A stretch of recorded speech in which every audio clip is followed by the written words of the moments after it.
El pueblo de Columbus se encuentra situado en el condado de Luna, en Nuevo México, Estados Unidos de Norteamérica.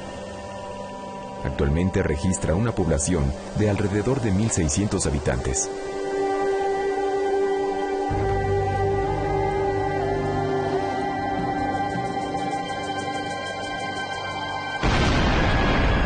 En 1916, Columbus fue atacado por Pancho Villa, y las huellas de aquella historia aún permanecen vivas en el lugar que le ha dedicado al recuerdo de aquel hecho un parque temático y un par de museos.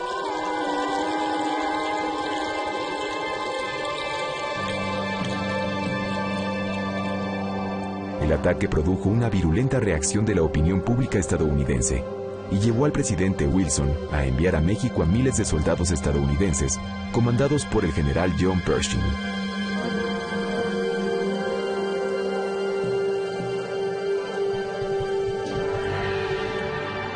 En este programa hablaremos de esta batalla, de la expedición punitiva y de las causas que dieron origen a este capítulo de nuestra historia.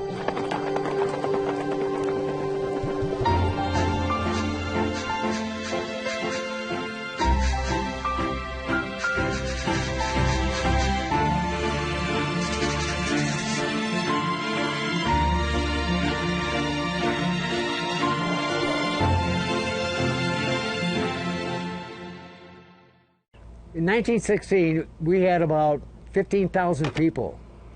It was the most populous city in New Mexico because of the railroad, and by that time, 1916, there was a sizable military, federal government military presence in New Mexico, as it was all along the border with Mexico, Arizona, New Mexico, Texas,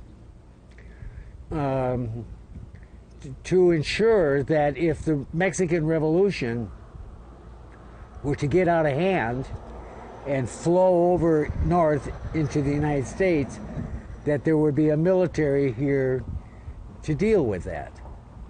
And it never happened, except in 1916, March 9th, when Pancho Villa and 485 of his soldiers came across the border and made a raid on the town of Columbus.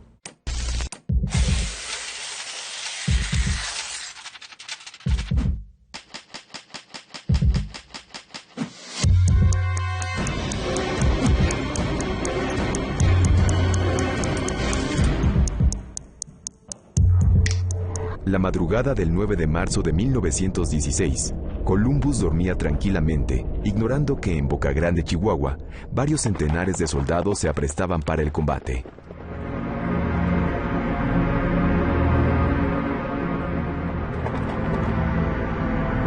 A las 4 de la mañana, 2 columnas villistas se adentraron en el pueblo. Una atacó al campo militar Furlong, mientras que la otra avanzó por la calle principal. Los villistas dispararon contra la población civil e incendiaron un hotel cuyas llamas iluminaron a los invasores, lo que permitió que se organizara la resistencia. Tras 3 horas de combate, las tropas mexicanas se retiraron. Dejaron en el terreno más de 100 muertos, mientras que en el bando estadounidense solo se reportaron 18 fallecimientos. A las 7 de la mañana de aquel jueves, Columbus se encontraba en ruinas. Durante muchos años, se barajaron diversas teorías sobre las motivaciones que llevaron a Villa a atacar la población. Hay un montón de historias, ¿no? Hay historias sobre si se trata de una venganza particular, sobre si es un momento ya de locura dentro de la esquizofrenia de Pancho Villa, porque hay quien ha inventado que Pancho Villa era una especie de esquizofrénico. Y hay también teorías o hipótesis que apuntan a la idea de que Villa quería provocar la guerra de México con Estados Unidos. Creo yo que la mejor manera de acercarse al ataque a Columbus es considerar las causas locales, ¿sí?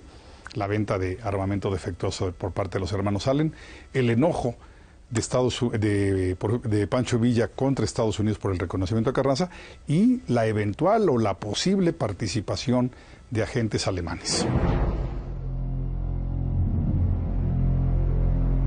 El reconocimiento como gobierno de facto por parte de la administración de Woodrow Wilson a la facción constitucionalista fue interpretado por Villa como una traición por parte de Venustiano Carranza, y así lo dio a conocer en el Manifiesto de Naco de octubre de 1915.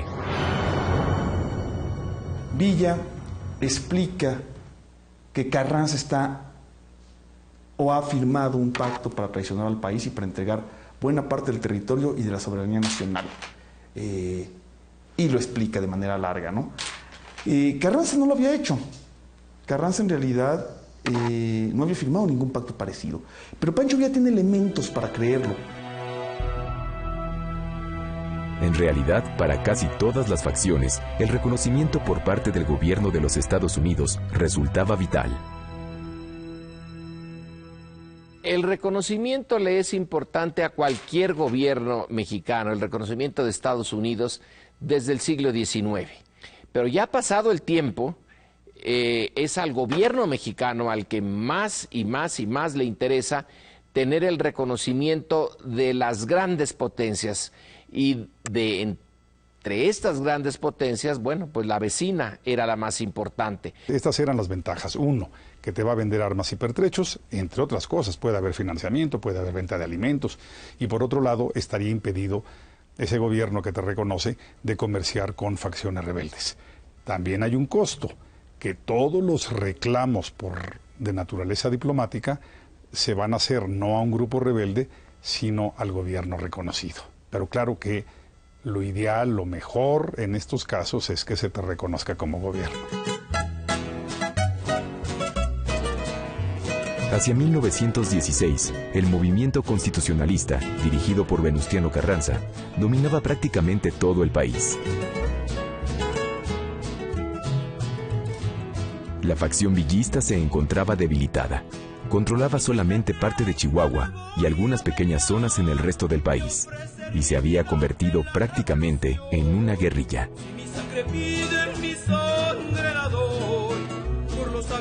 Las derrotas del Bajío, el repliegue de la División del Norte hacia Chihuahua, la locura de la expedición a Sonora, que fracasa, por la cual Villa acusa a los norteamericanos de intervención apoyando al carrancismo. Después de esto regresa a Chihuahua y en la Navidad disuelve la División del Norte en una noche de lluvia y nieve.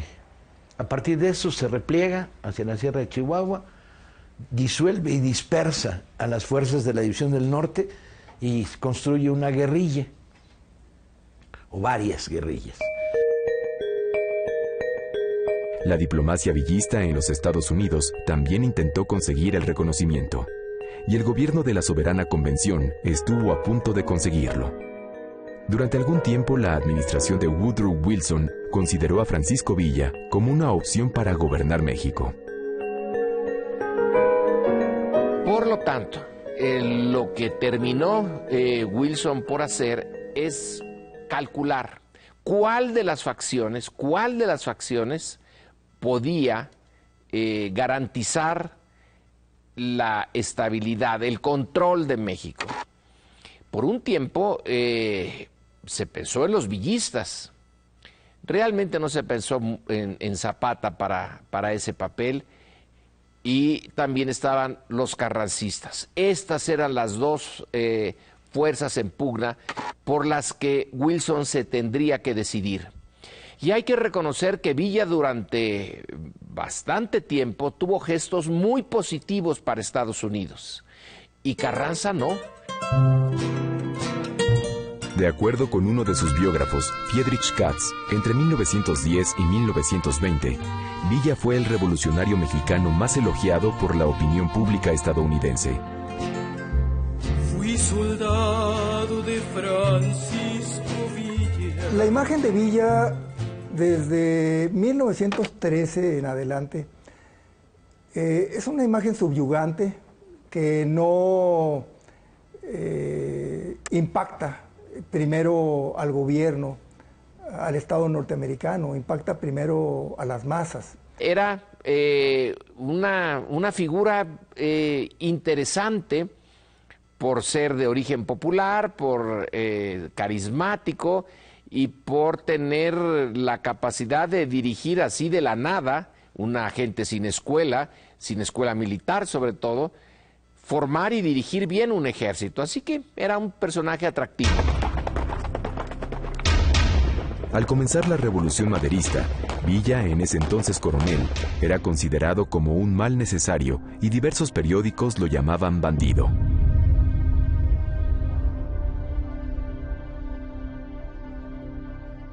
No fue sino hasta después de la toma de Torreón, en octubre de 1913, cuando la imagen de Villa, quien comandaba las tropas constitucionalistas, se transformó gracias al orden y control con el que gobernó la ciudad.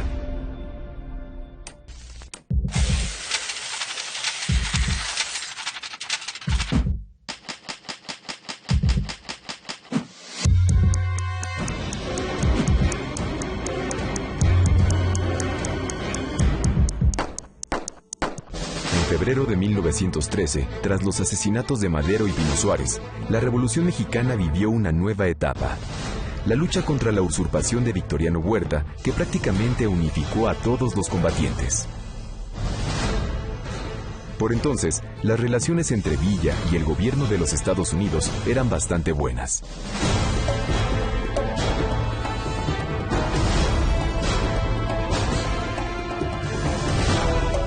Había enviados de Wilson como George Carothers y dentro de su administración había admiradores de Villa como el general Hugh Scott, jefe del Estado Mayor del Ejército estadounidense. Hugh Scott quería, ahí se maneja que quería conocer a Villa. A Villa le decían el zorro del desierto, el Robin Hood mexicano.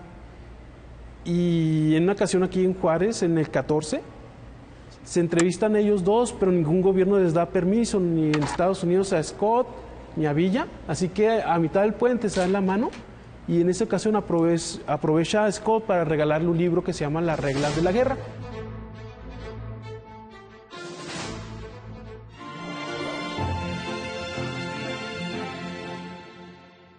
Es normal reírte de la nada, es normal sentirte sin energía, es normal querer jugar todo el día. Es normal sentirte triste sin razón. Es normal enojarte con tus amigos o con tus papás. Pero también es normal sentirte feliz, jugar con quien tú prefieras y a lo que a ti te gusta. Disfrutar de videojuegos, pero también de tu imaginación.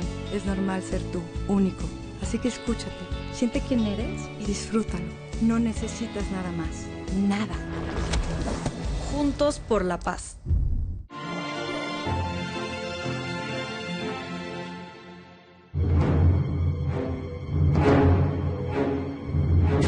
Como revolucionario, Villa no se había formado dentro de los grupos tradicionalmente antiestadounidenses como los magonistas, y su fuente de financiamiento, hasta 1915, fueron las propiedades expropiadas a los terratenientes mexicanos.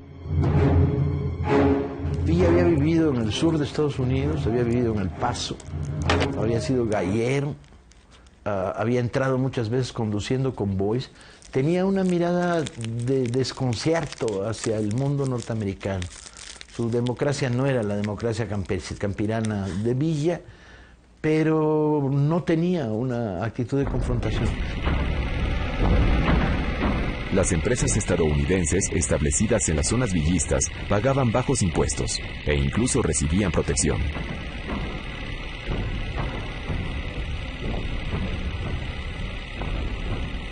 A principios de 1914, era tal la popularidad de Villa en los Estados Unidos que la Mutual Film Corporation le ofreció un contrato de exclusividad por $25,000 para filmar sus batallas.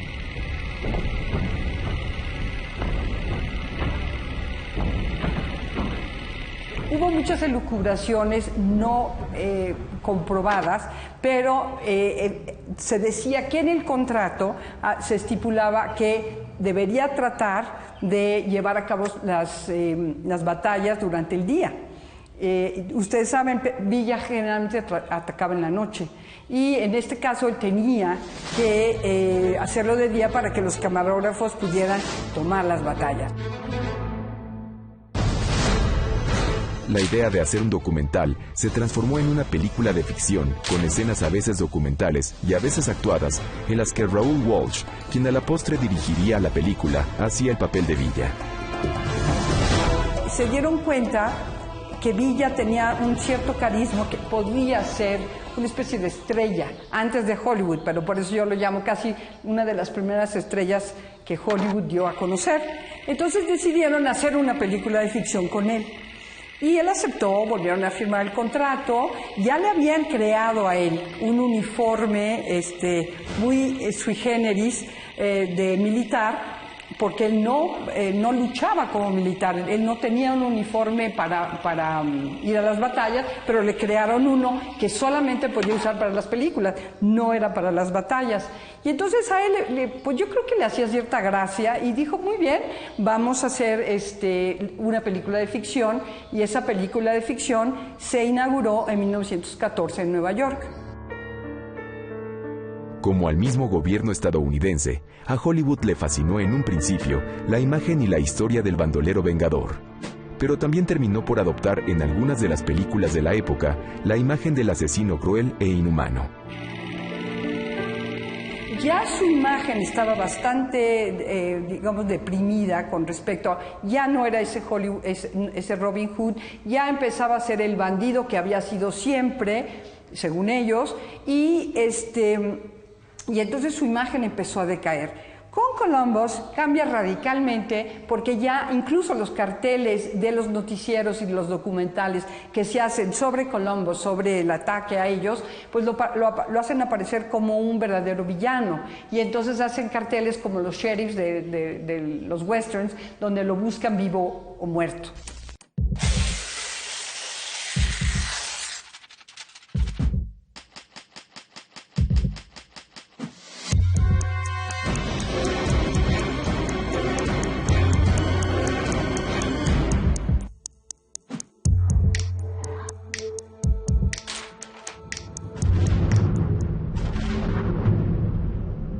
A mediados de 1914, la popularidad de Villa en los Estados Unidos se encontraba a la alza, y la facción villista no condenó ni protestó por la artera invasión de la Armada estadounidense al puerto de Veracruz.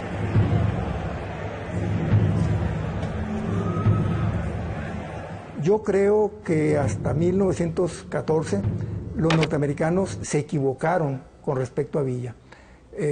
Cuando las tropas norteamericanas invadieron el puerto de Veracruz, la ciudad de Veracruz, un puerto, Villa se mantuvo al margen, no quiso intervenir en ese momento, y quizá los norteamericanos ahí pensaron que era un acto de sumisión.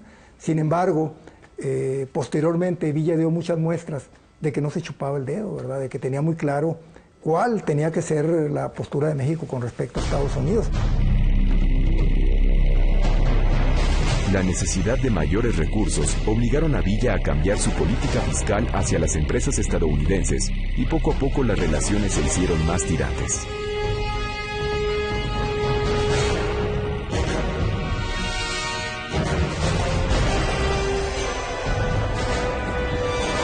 Al finalizar 1914, cuando ya era un hecho la pugna entre la soberana Convención Revolucionaria de Aguascalientes y el carrancismo, muy pocos auguraban el triunfo constitucionalista.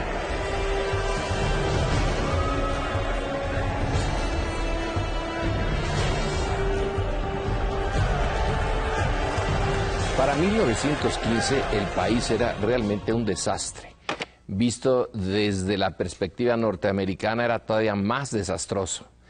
Tenemos el problema de la frontera. Estados Unidos es ya una gran potencia, está muy interesado en ver qué es lo que sucede en Europa, y en México no hay realmente, ya no digamos un gobierno, no hay un Estado. Así que la situación es fluida, por ponerlo de alguna manera positiva, o un desastre. Casi todos los grupos revolucionarios buscaron entonces el reconocimiento del gobierno de Wilson y mantuvieron enviados diplomáticos en los Estados Unidos. Así que era la llave de armas, municiones y todo tipo de avituallamientos que necesitaban los ejércitos mexicanos en ese momento. Por eso tenían contactos diplomáticos, contactos políticos. Villa tenía representantes en Estados Unidos desde antes, y lo mismo Carranza.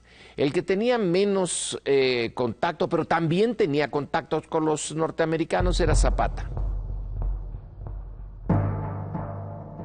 Woodrow Wilson esperaba que México adoptara un gobierno semejante al estadounidense, y por supuesto, bajo su tutela. Pero para ello era necesario detener el enfrentamiento entre las facciones. Wilson, no hay que olvidarlo, era un profesor universitario de ciencia política y estaba convencido de que solo un sistema plural, democrático, podría asegurar la estabilidad mexicana en el largo plazo. Eso es lo que quería, no el corto, sino el larguísimo plazo. Para eso había que ayudarle a México, pongamos el ayudarle entre comillas o sin comillas, como se quiera, a construir las instituciones de largo plazo. Lo primero que se le ocurrió a Wilson fue que las facciones en lucha dejaran de hacer uso de la fuerza y se hicieran elecciones. Woodrow Wilson, contra lo que mucha gente piensa, era partidario de ciertos principios de la Revolución Mexicana. Woodrow Wilson fue clarísimamente enemigo de Victoriano Huerta. Woodrow Wilson representa una política dentro de la historia norteamericana, una política de progresismo. A mediados de 1915, existían diversos planes dentro del gobierno de Wilson para restaurar el orden en el país. Por un lado está actuando este plan y por el otro lado, en el propio Departamento de Estado, está actuando otro plan, que es tratar de llamar a una conferencia o a una consulta de todos los jefes revolucionarios en México y que el conjunto de estos jefes revolucionarios decida quién va a ser el presidente de México. Hay dos planes. El plan Cánovas se lo ofrecen claramente a Villa y Villa lo rechaza. Lo rechaza contundentemente porque significaba convertir, en pocas palabras, a México en una suerte de neocolonia estadounidense. Villa lo rechaza claramente, pero lo que Villa no sabe es que el propio presidente Wilson también lo rechazó. Entre el 6 y el 15 de abril se libraron en el Bajío mexicano una serie de batallas que fueron decisivas para el futuro de la revolución, y en las que el ejército constitucionalista, comandado por Álvaro Obregón, derrotó a la hasta entonces invencible División del Norte, comandada por Villa. La División del Norte fue, digamos, vencida en la campaña de 1915, en la guerra de facciones, pero no nada más en el Bajío, no nada más en Celaya, como se dice. Fue vencida en Celaya, en Aguascalientes, en León, pero también en el Ébano, también en el noreste, también en el occidente, en Jalisco. Así que para la segunda mitad de 1915, la vieja División del Norte está destruida. La derrota de la División del Norte hizo que Venustiano Carranza, jefe de la facción constitucionalista, quien no era muy del agrado del gobierno estadounidense, tomara un papel protagónico en los planes para establecer un nuevo gobierno. Y en esto Carranza lleva muchas ventajas. En primer lugar, porque Carranza es un hombre, como decía, que opera como un jefe de Estado.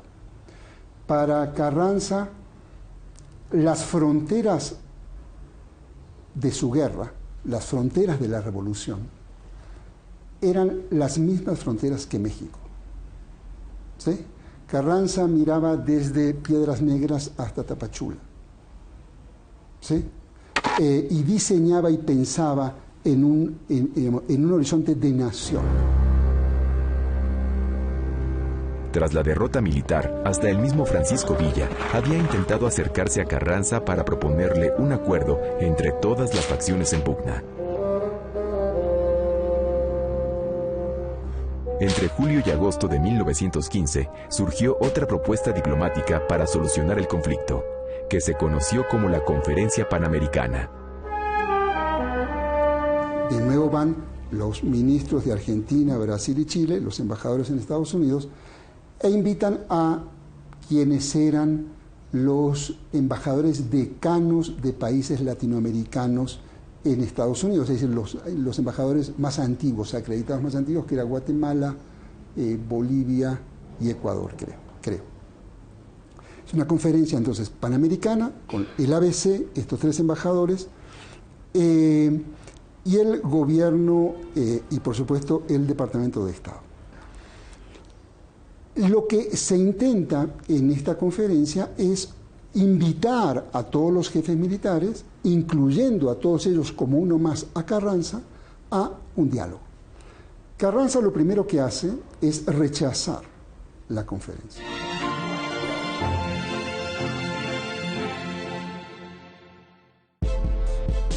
Una cosa es que no te caiga bien y otra cosa es caerle encima.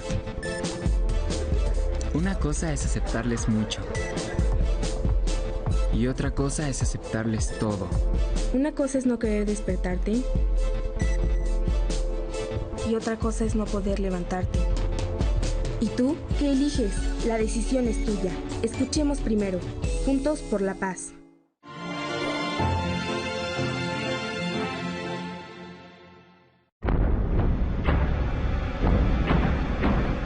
A medida que se apagaba la buena estrella de los villistas, la diplomacia carrancista ascendía en la preferencia del gobierno de los Estados Unidos.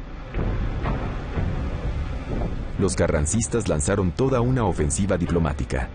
Crearon una agencia de información, pagaron cabilderos y finalmente obtuvieron lo que deseaban: el reconocimiento por parte del gobierno de Wilson.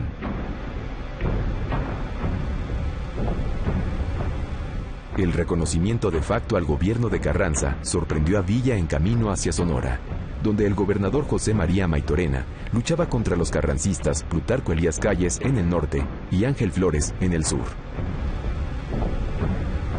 Y entonces la idea de Villa es hacer un último esfuerzo, reunir unos 13,000 hombres para entrar por Sonora, enviar otros 4 o 5,000 a Sinaloa a las órdenes de Juan Banderas y Orestes Pereira, destruir a Calles, reunirse con las fuerzas de Maytorena y avanzar hacia el sur por la ruta por la que avanzó Obregón en 1913 y 14. ¿Sí? Es decir, es una nueva, es como una maniobra desesperada. La actitud del gobierno de Wilson molestó profundamente a Villa y fue una de las razones de su incursión en Columbus. Incluso declaró que no podía creer que le pagaran así la protección que les había brindado a los estadounidenses. El resentimiento contra los Estados Unidos creció aún más cuando a principios de noviembre, al atacar Agua Prieta, el gobierno de Wilson autorizó el paso por territorio estadounidense de refuerzos carrancistas. Después de reconocer al de Carranza como gobierno de facto, hay una intervención directa por primera vez en esta guerra de facciones. ¿En qué consiste esta intervención? En que el gobierno americano permite que 4,000 soldados de las fuerzas de Francisco Serrano se muevan por los ferrocarriles de Estados Unidos de Eagle Pass, Texas, a Tucson, Arizona, es decir, de Piedras Negras a Agua Prieta. Y entran a Agua Prieta justo en el momento en el que Villa está atacando al general Calles en Agua Prieta como parte de su última, de esta última campaña. Entonces, interviene de esta manera al permitir que estas fuerzas se muevan e impidan la campaña de Sonora. Al intentar tomar la plaza mediante un ataque nocturno, Villa se encontró con que el campo de batalla estaba alumbrado por potentes reflectores. Los reflectores los tiene Calles, el general Calles, el defensor de Agua Prieta, y los usa con energía eléctrica que le suministran desde el otro lado.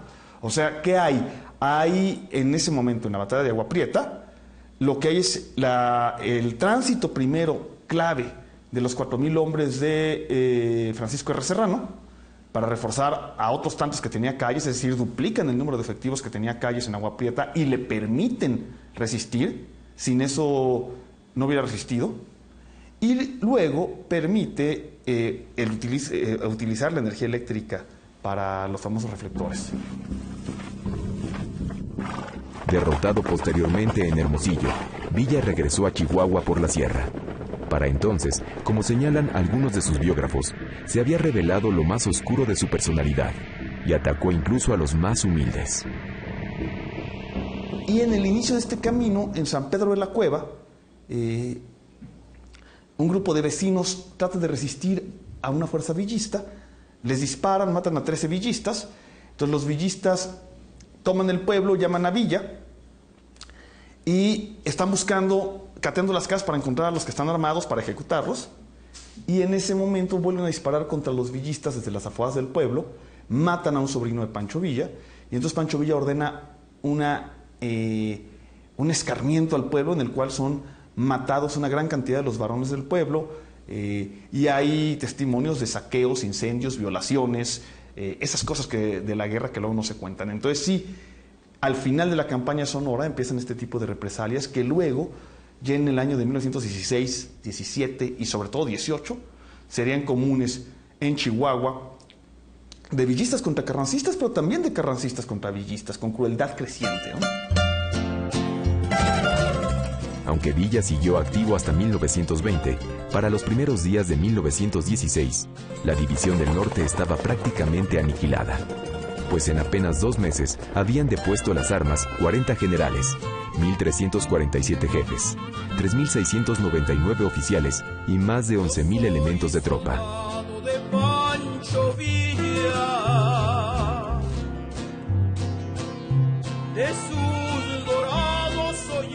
A mediados de diciembre, para ser precisos el 16 de diciembre, Villa solicita a través del general Fidel Ávila, que había sido gobernador del estado de Chihuahua en 1914, solicita, reconociendo ya al gobierno carrancista, le solicita a Obregón que le den las facilidades para salir de México, con salvoconducto, para irse a La Habana.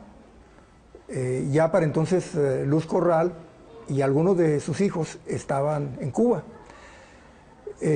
Solamente en un día Obregón le responde a Fidel Ávila que por ningún motivo, que Villa carga sobre sus espaldas muchos crímenes que va a tener que pagar ante la justicia.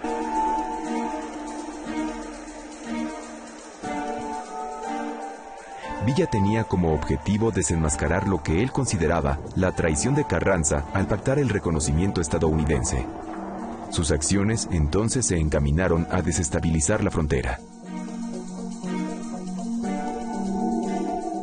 El 10 de enero de 1916, un contingente villista, bajo las órdenes de Pablo López, detuvo un tren de pasajeros en Santa Isabel, Chihuahua, en el que viajaba un grupo de empleados estadounidenses. Primero es el fusilamiento de unos ingenieros norteamericanos que iban a reabrir minas en el norte de México y que van en un tren y un general villista detiene el tren y los fusila. Ese es un reto enorme a Estados Unidos. Aunque Villa no estaba presente en la zona, la opinión pública estadounidense lo consideró responsable de la masacre e innumerables voces se levantaron a favor de una intervención armada.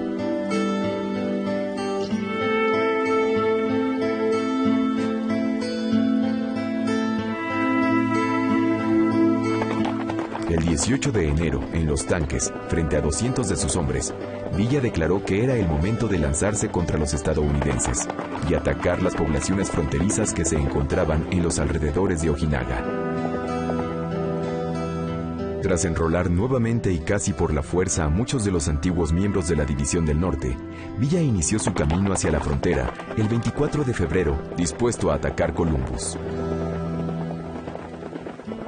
Villa va a tratar de evitar esa traición provocando un acto que demuestre que Carranza está entregado a los Estados Unidos. Lo que quería Villa aparentemente es crear una tensión entre Wilson y Carranza y deshacer la posibilidad de que fuera Carranza el reconocido formalmente y al que finalmente le diera el apoyo el gobierno norteamericano. El guante que lanza Villa al atacar una población norteamericana es ese. México está tan en problemas y Carranza no puede controlarme, ser el responsable de lo que pasa en México, porque yo voy a irme por mi lado, por mi cuenta, le voy a dar una bofetada a los norteamericanos y a ver si pueden luego reconocer a Carranza y hacerme a un lado. Creo que esa fue la lógica del ataque villista y no era una lógica absurda. Fue un viaje sigiloso, buena parte del cual se hizo por la noche. Los civiles que se cruzaron en su camino fueron detenidos y en algunos casos asesinados, como ocurrió con algunos vaqueros estadounidenses. In Chihuahua, he had attacked a ranch and he killed the rancher and then kidnapped his wife. Her name is Maud Wright. And kidnapped her and took him with her and said, stay with me until we get to the border and then I'll let you go. And he did. So we know that he got as far as an adobe just west of here where Maud Wright ultimately ended up. El 8 de marzo el contingente se detuvo 4 millas al sur de Columbus. Como tenía poca información, pues sus espías habían sido poco claros, Villa aún dudaba ordenar el ataque. Así es, parece ser que hay órdenes contradictorias, que no está seguro, pero finalmente él mismo, creo que ya está claro que él no dirige el combate, lo dirigen Candelario Cervantes y otros generales, pero no lo dirige directamente Villa. También se ha dudado si Villa cruza la frontera y lo ve desde una elevación cercana a Columbus. Yo he estado ahí y más o menos hemos visto, o si se queda del otro lado de la frontera esperando que regresen los 600 hombres escogidos que envió al combate, ¿no? De cualquier manera, la decisión es suya. So, but did he participate in the raid itself? No, but he's obviously in charge. La columna que atacó el campo Furlong fue rechazada rápidamente, pues confundió las caballerizas con los dormitorios, y tras perder la sorpresa, fue dispersada por las ametralladoras de los soldados estadounidenses. La columna que se dirigió al centro de la población entró a galope hasta el Commercial Hotel, propiedad de Sam Riddle. Tras matar a 4 huéspedes e incendiar el hotel a las 7:30 de la mañana, los villistas se retiraron sin haber encontrado al comerciante. Los soldados estadounidenses persiguieron a los atacantes hasta territorio mexicano, pero la retaguardia villista muy pronto los hizo volver sobre sus pasos. Villa organizó un repliegue del grupo, la guerrilla con la que ataca. Y en las crónicas norteamericanas, que son muy divertidas, y hay varias, se dice que persiguieron a los bandidos. Y la verdad es que Villa se replegó un poco, dejó que avanzara la caballería norteamericana, les metió 20 tiros, los desarboló, los dejó truncados y se replegó hacia la sierra. El ataque produjo 18 muertos del lado estadounidense, muchos de ellos civiles, y a cambio fueron muertos alrededor de 100 villistas. El gobierno de Carranza condenó el hecho, mientras que en Estados Unidos la opinión pública se encontraba a favor de una intervención armada que no era del agrado de Wilson, toda vez que sus planes apuntaban hacia Europa, donde hacía 2 años que se libraba la Primera Guerra Mundial. Respondiendo a la presión de la opinión pública y teniendo en cuenta que era año electoral, Woodrow Wilson tuvo políticamente, electoralmente, que organizar una fuerza que penetrara México en contra de Pancho Villa.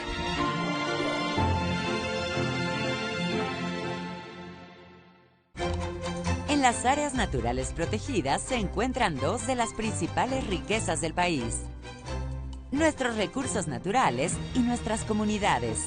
Juntas producen, crean y transforman el presente y el futuro de México. Participa y contribuye en la conservación de la biodiversidad. Áreas naturales protegidas.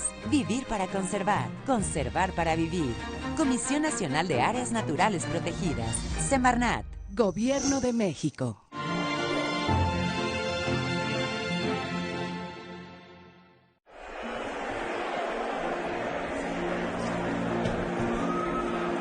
Comandada por el general John Joseph Pershing, la llamada Expedición Punitiva, conformada en un principio por alrededor de 5,000 soldados, muchos de ellos afroamericanos, entró a México el 15 de marzo de 1916, invocando un viejo tratado del siglo XIX contra el bandolerismo. La expedición constaba de infantería, caballería, artillería, unidades de ingenieros, logísticas, así como la primera unidad aérea estadounidense. Para abastecer a los expedicionarios, toda vez que Carranza prohibió el uso de los ferrocarriles, Pershing utilizó 588 camiones, 67 vehículos especializados, sedanes e infinidad de motocicletas. Villa se esconde, deshace, como lo había estado haciendo muchas veces. La guerrilla la descompone en varios grupos y da un punto de cita. Esto lo haría muchas veces a lo largo de los siguientes años en su vida, en su última etapa de guerrillero. Y él se repliega hacia una cueva. El único problema es que en el repliegue tiene una confrontación con carrancistas donde queda herido de una bala de rebote en la pierna, y entonces el escondite en la cueva se va a producir con un Villa herido. Y aquí tenemos una nueva proeza. Villa pone en juego toda su inteligencia, toda su experiencia que había adquirido como bandolero entre 1894 y 1910, todo su conocimiento del territorio del norte de México, abarcando Durango, Sinaloa y Chihuahua, y se les logra escabullir. Se les esconde en lugares donde nunca lo van a ver. Se habla de una cueva donde Villa estuvo escondido. Es una idea equivocada. Villa estuvo escondido en decenas de cuevas. Carranza se encontraba en una posición delicada. Su gobierno protestó por la entrada de la expedición, pero no impidió que recorriera Chihuahua. Carranza lo que tuvo que hacer fue, por un lado, apelando a este viejo acuerdo que había con Estados Unidos, mandar fuerzas para decir, ya estamos tomando nosotros cartas en el asunto, nos estamos responsabilizando de la estabilidad social, de la paz en esta región, y por eso manda un número enorme de fuerzas, con las instrucciones de no entrar en combate con los punitivos, pero de también dificultarles que ellos avanzaran más hacia el centro, más hacia el sur del país. Y por otro lado, pues Carranza tiene, repito, que tomar una posición nacionalista moderada para no romper con Washington, pero al mismo tiempo para conservar el apoyo de la opinión pública, de sus colaboradores y de su ejército. Y esta, a mi modo de ver, fue pues una muestra de capacidad diplomática de Carranza. Entonces se plantea una primera conferencia, un primer acuerdo, una primera conversación entre los jefes de Estado Mayor de ambos ejércitos. Del lado mexicano está Obregón, y del lado norteamericano, si yo mal no recuerdo, está el general Hugh Scott. En este primer encuentro hay un intento de Obregón de tratar de firmar un protocolo autorizando este ingreso. Pero este protocolo es rechazado violentamente por Carranza. Y la verdad es que lo hizo con muy buen tino y con un gran olfato político.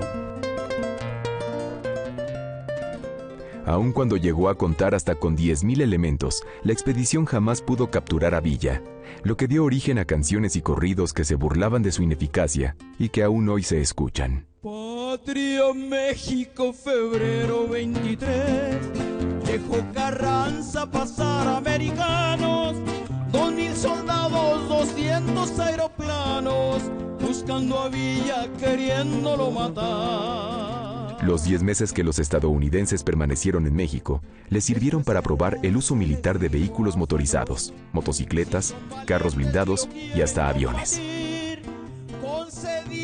La expedición se adentró casi 600 kilómetros en territorio mexicano para dispersar a las tropas de Villa, pero muchas veces fue repudiada y detenida por la misma población de la zona. Los aeroplanos comenzaron a volar. Lo que demuestra la expedición punitiva es que ni una superioridad numérica, ni una superioridad tecnológica, porque evidentemente la punitiva tenía una tecnología militar pues más que avanzada, es capaz de vencer a un grupo guerrillero que se dispersa, que se esconde, que conoce la geografía física de la región, que conoce la geografía social. ¿Qué quiere decir eso? ¿En qué lugares te van a dar protección? ¿En qué lugares te van a dar armamento? ¿En qué lugares puedes pernoctar? ¿En qué lugares puedes alimentarte? Ese tipo de información pues la tenía divinamente Pancho Villa. Yo sostengo, y sí me gusta hablar de los hubiera, porque a veces es necesario, y yo sostengo que si hubiera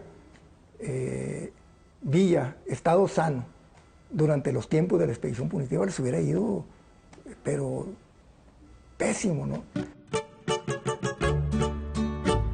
En Parral, una multitud iracunda atacó a los expedicionarios, y el 21 de junio, en Carrizal, cerca de Ciudad Juárez, ocurrió un combate en el que 14 soldados estadounidenses fueron muertos, y otros 24 resultaron prisioneros.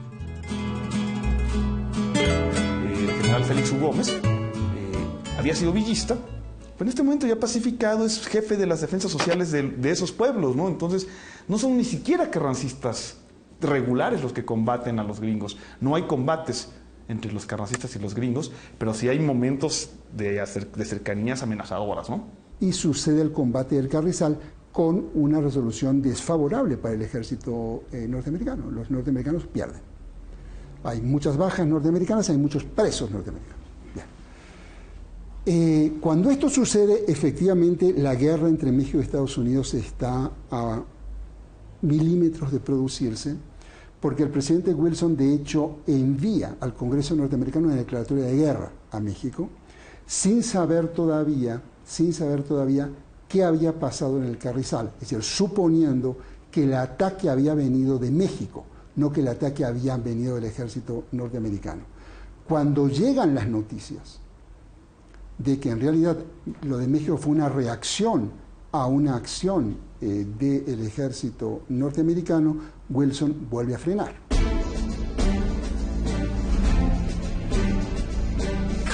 Ante la inminente participación estadounidense en la guerra europea y el fracaso de la expedición punitiva, los gobiernos de México y Estados Unidos reanudaron negociaciones.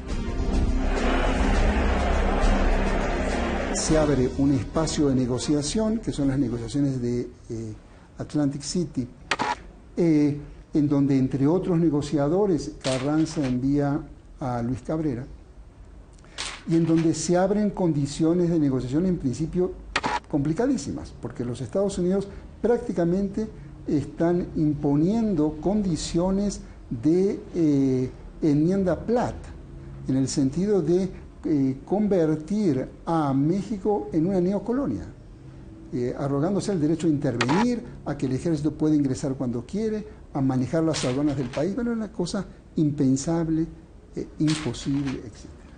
Carranza, por supuesto, rechaza absolutamente todas las condiciones, y pone como única condición para sentarse a negociar la retirada de la expedición Pershing.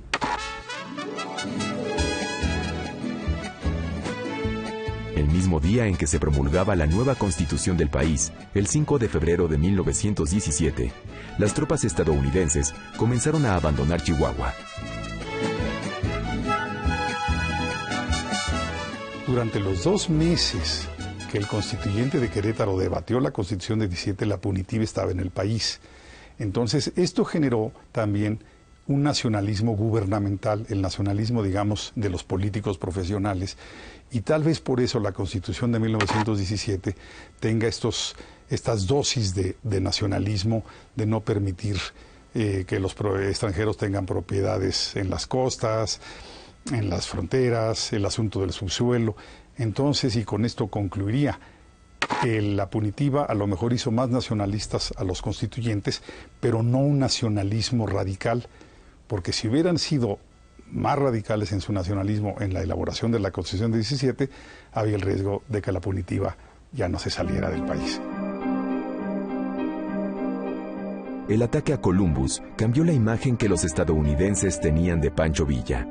Sin embargo, en América Latina, lo convirtió en un símbolo de la resistencia contra la potencia del norte y en uno de los pocos que se había atrevido a invadir su territorio. El fracaso de la expedición punitiva fue un aliciente más para acrecentar el mito del gran revolucionario mexicano. En el caso de la punitiva y Villa, esta expedición exacerbó el nacionalismo popular. Villa contaba con 500 hombres al momento de atacar Columbus y al retirarse la punitiva tenía 5,000. Quiere decir que muchos de sus antiguos veteranos, antiguos villistas, se retomaron las armas ante esta invasión, repito, respondiendo a ese carácter de nacionalismo popular. En ese sentido, claro que el llamado mito de Pancho Villa en mucho se alimenta, no nada más del factor internacional, no nada más del factor punitivo, pero en mucho se alimenta de él. Ahora el resultado es verdaderamente sorprendente. Nos encontramos ante la única invasión exitosa a territorio norteamericano en la historia de América Latina, ¿no?